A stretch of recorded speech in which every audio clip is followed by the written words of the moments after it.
No, en esa sí confieso mi ignorancia, digamos. De lo poco, yo no soy experto en historia de las ideas políticas colombianas. De lo poco que conozco historia de las ideas políticas colombianas, no recuerdo un gran autor seguidor de Hobbes.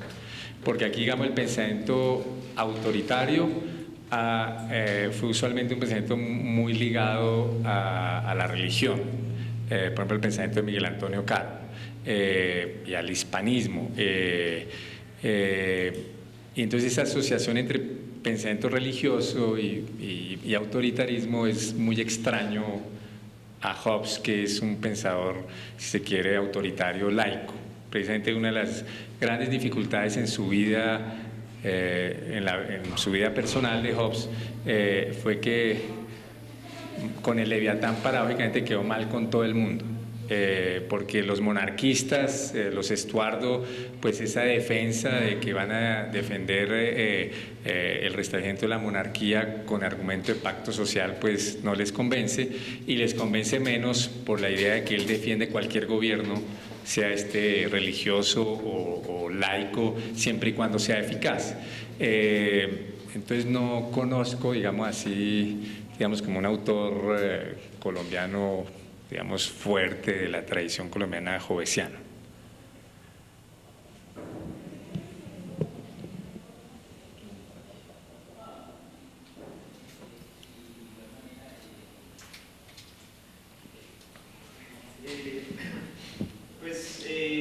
Actualmente en la coyuntura que se ha impuesto como esa lucha al terrorismo, a ese enemigo invisible, pues como que hay una tendencia a sacar a reducir otra vez ese poder soberano, pues todopoderoso para comenzar a luchar pues, contra este mal invisible. Como pues siguiendo un poco la discusión, se podría decir que como una solución a ese, pues como ofrecerle a la gente sería una especie de volver a las ideas del Estado, pues al Estado limitado o una defensa de las constituciones, la democracia, o pues algo parecido. Digamos, lo que yo creo,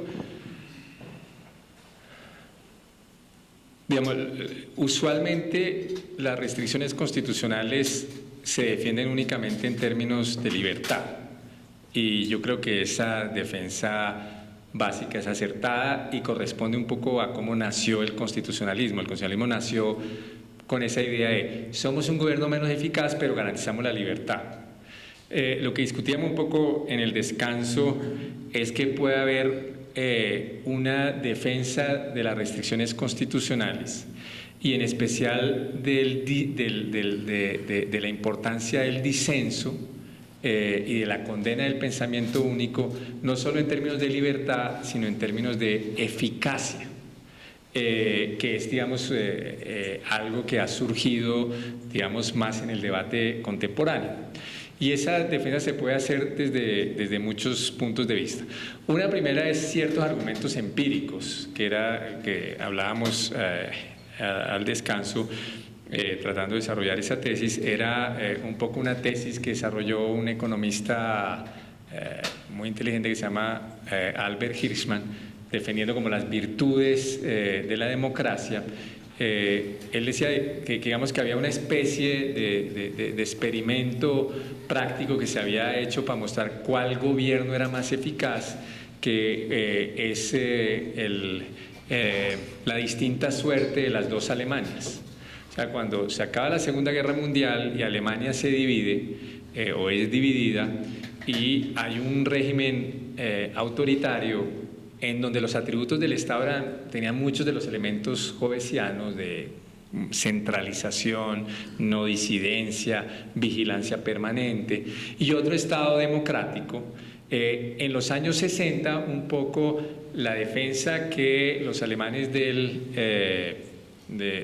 occidentales hacían de Alemania era un poco, sí, sabemos que este es un Estado un poco menos gobernable y más ineficaz que el de Alemania del Este, pero garantiza la libertad.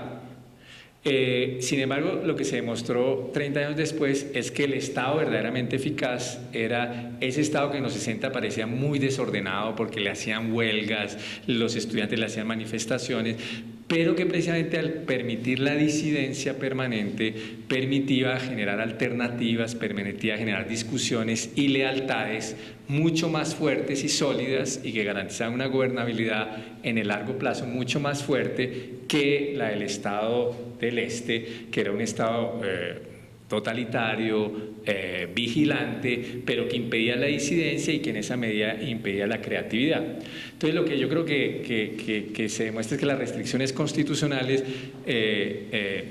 no, digamos, en el corto plazo pueden implicar ineficacias. Es más difícil tomar las decisiones porque no basta que la tome un líder, sino tiene que ser debatido en el Parlamento y de pronto además hay control constitucional y de pronto a alguien se le ocurre presentar una acción de tutela y todo es mucho más enredado, pero en el largo plazo termina generando digamos, ordenamientos políticos más eficaces, como diría uno con Michael Mann, con poder infraestructural más fuerte. Yo creo que eso es como, claro, repito, ahí puede haber mucho pensamiento por el deseo, porque pues yo creo en el constitucionalismo, entonces pues bonito que además de que garantice la libertad sea muy eficaz, pero creo que, digamos, hay elementos empíricos históricos que parecen darle razón. Un segundo ejemplo de esto es toda la teoría contemporánea sobre la llamada democracia deliberativa, que es precisamente todo un esfuerzo por insistir en la importancia de la disidencia y la discusión pública para solucionar problemas, enfrentar riesgos enormes como puede ser el terrorismo y otros, y en eso hay un texto de un constitucionalista gringo, desafortunadamente no traducido, yo solo lo conozco en inglés, que se llama Elogio de la disidencia. Y este señor muestra cómo si uno no genera mecanismos institucionalizados de disidencia que permitan la discusión pública, se cometen errores de política tremendos. Y uno de los ejemplos, digamos, él cita un ejemplo histórico concreto de Estados Unidos en donde ocurrió eso, que fue la invasión a Bahía de Cochinos, que fue cuando Kennedy dijo, pero a mí ¿por qué nadie me explicó que este señor era tan popular? El tal Fidel Castro, porque todo el mundo lo había convencido que él mandaba 3 aviones y era la insurrección en Cuba. ¿Y por qué? Porque no generó sistemas de disidencia interna dentro de la administración, sino que todo el mundo lo elogiaba y el gran Kennedy, y entonces él estaba convencido de eso. Por eso cuando hubo la bahía de la crisis de los misiles, Kennedy, que había tenido esa experiencia, para corregir esa experiencia generó un equipo de discusión permanente donde hubiera gente encargada de contradecirlo, precisamente porque él había comprendido que allí había fuentes de errores fundamentales. Y entonces lo que uno puede decir es que las restricciones constitucionales, eso es lo que generan, espacios permanentes de disidencia para que en la deliberación pública se diga eso que se está haciendo está mal y se den razones, de pronto lo que se está haciendo está bien, pero permite correctivos. Entonces yo creo que esa es como la gran enseñanza contra Hobbes, que es la disidencia no genera división política y guerra civil, sino que genera incremento de la discusión pública y puede generar, ahí sí hay debate, puede generar incluso incremento de las lealtades. Es decir, en la medida en que uno permite institucionalizar la disidencia, permite lealtades políticas más sólidas en el mediano y largo plazo. Yo creo que esa es la gran refutación democrática a Hobbes, que en el mediano y largo plazo las democracias son más eficientes que las dictaduras en mantener el orden. Porque, digamos, la gran defensa de las dictaduras es, bueno, podemos acabar la libertad, pero al menos les damos orden. Y lo que mostraría la historia reciente es, pero las otras lo logran y mejor en el mediano y largo plazo. En el corto, de pronto, no. En el corto, digamos, de pronto, digamos, puede uno decir que el balance histórico es menos unívoco.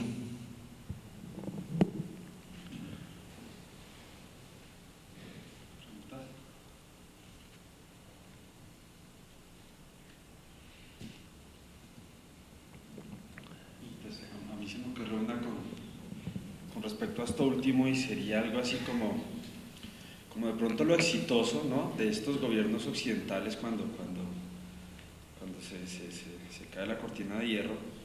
De pronto es que, no es que mejor dicho, el triunfo de Occidente o de los estados occidentales se debió a que precisamente estaban polarizados, y la derrota era pelear, se cae no porque colapse el estado mismo, cada uno de los estados socialistas autoritarios, sino que estaban en bloque contra otro bloque.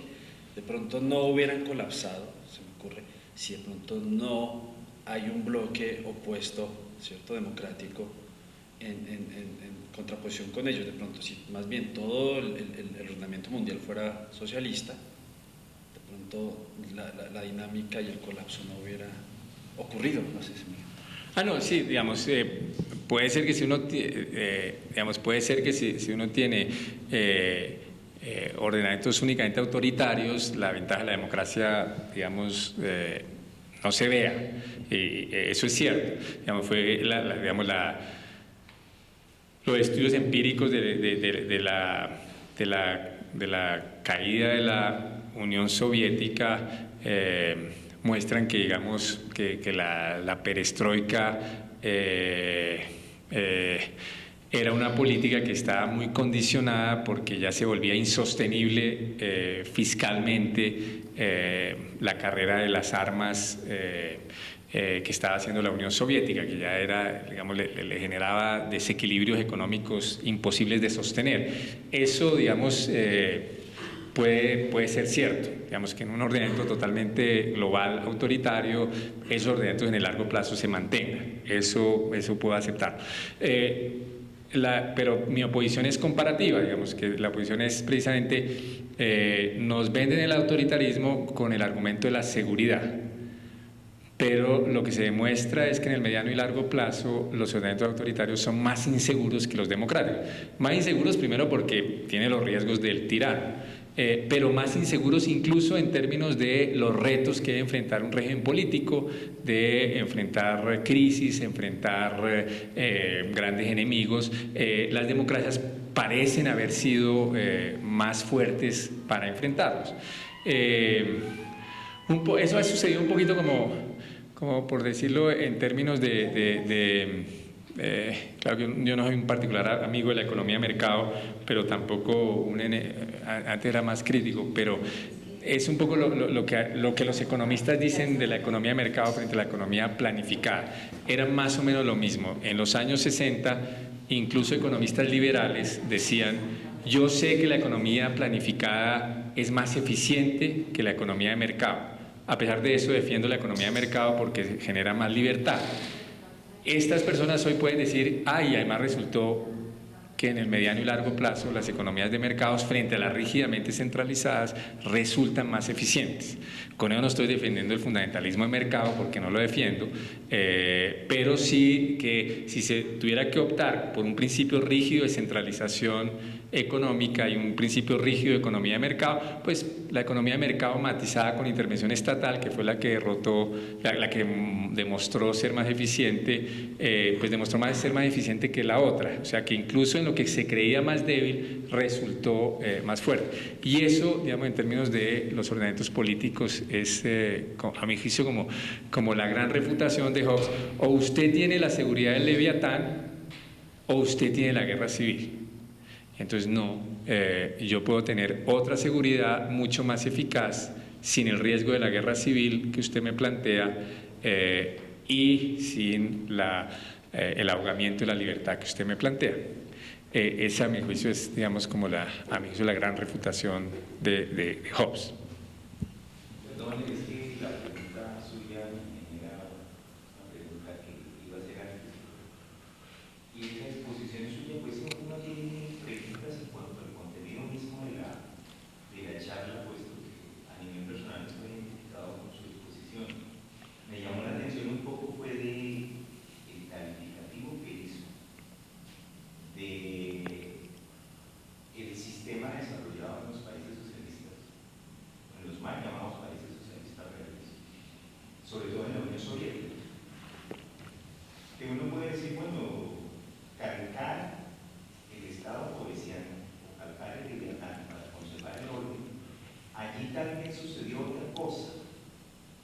y es para evitar el ingreso o la penetración de los países que se fundaban en la Unión Soviética, que eran eminentemente capitalistas. Entonces, ante la defensa, parece ser que se restringieron algunas cosas, no todas. Es decir, el concepto de la libertad que se maneja en los países capitalistas no es calcable al concepto de libertad que se maneja en un sistema socialista, pienso yo. Yo quisiera pedirle que me aclararan un poquito más de eso, que es donde radica mi duda. Es decir, hasta ahí yo venía muy bien hasta que llegó y eso y empieza mi confusión. A ver, digamos, el concepto de libertad es un concepto que en teoría política es complejo, porque uno puede hablar en términos constitucionales al menos de tres nociones de libertad. Un poco lo que llaman algunos la libertad negativa o autonomía, que sería el hecho de no estar interferido. Entonces yo soy libre en tanto un tercero o el Estado no me interfiera de hacer algo. Entonces tengo libertad de expresión en la medida en que no me censuren y yo pueda hablar. Sería, digamos, el concepto clásico liberal de libertad. Luego el concepto que algunos llaman de libertad democrática, que es la idea de la libertad entendida como participación. Yo soy libre en tanto participo en los destinos colectivos de la ciudad, digamos, de mi ordenamiento político, que es el concepto más rusoniano de libertad. Yo soy libre en tanto participo en la ley que nos gobierna, en el diseño de la ley que nos gobierna, hago parte de la formación de la voluntad general. Y finalmente lo que llaman algunos la libertad positiva o la libertad fáctica, que es yo soy libre en tanto cuento con los instrumentos o medios materiales para efectivamente lograr hacer algo. Y entonces que está ligada a la tradición más socialista de libertad, que es la tradición más ligada a la idea de que si no hay una distribución básica de bienes materiales para todos los ciudadanos, pues no hay libertad efectiva. Entonces, dicho así, obviamente en el debate político del siglo XX, pues hubo competencias entre privilegiar algunas nociones de libertad. Digamos, las democracias liberales tendieron a privilegiar la noción de libertad negativa y de libertad política, y los regímenes socialistas tendieron a privilegiar esta noción de libertad fáctica. Yo, digamos, mi filosofía política se anima, digamos, a una idea de integración de estos distintos conceptos de libertad, que es lo que aspira a ser el Estado social y democrático de derecho. Entonces yo sí creo que, digamos, hubo entendimientos distintos de libertad en la competencia entre el campo socialista y el campo capitalista, y que eso explica muchos de los desarrollos, por ejemplo, normativos a nivel del derecho internacional. Por ejemplo, no se pudo hacer un pacto único de derechos humanos, sino tuvo que haber un pacto de derechos civiles y políticos y un pacto de derechos económicos, sociales y culturales, porque los países socialistas adherían al segundo pero no al primero, y algunos capitalistas adherían al primero y no al segundo. Entonces sí hay nociones distintas de libertad. Yo aquí entendía, digamos, la noción de libertad, que es la que está más asociada a Hobbes, como la libertad negativa y la libertad política, es decir, la libertad de no estar interferido a hacer casos, que no tenga prohibiciones, y la posibilidad de participar. Y esa era la libertad, digamos, que los países, digamos, el socialismo llamado realmente existente de la época, que era un socialismo autoritario, pues había ahogado en nombre de la libertad fáctica. Entonces es cierto que hay un entendimiento distinto de la libertad, y yo entendía era el ahogamiento de esa libertad de crítica y libertad de participación. Y esa es, digamos, ese tipo de libertad es la fundamental que Hobbes anula.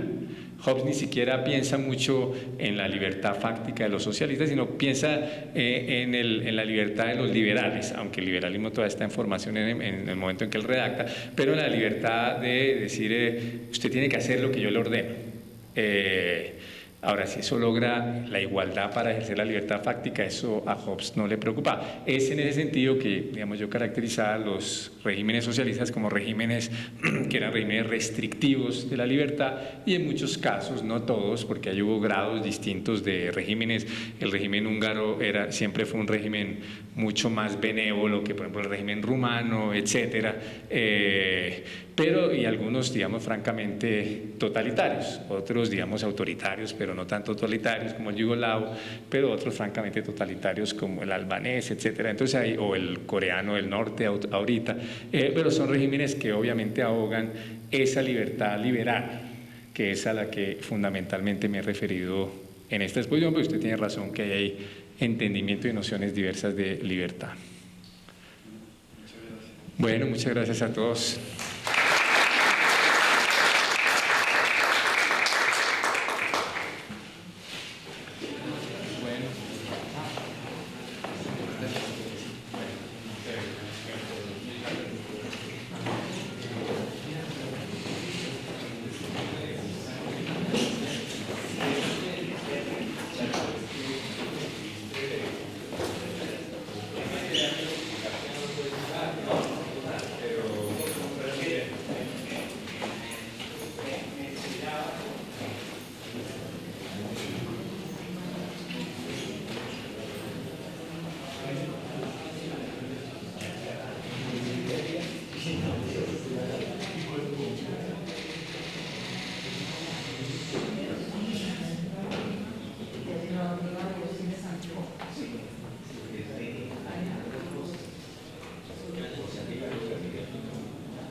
Sí, papá.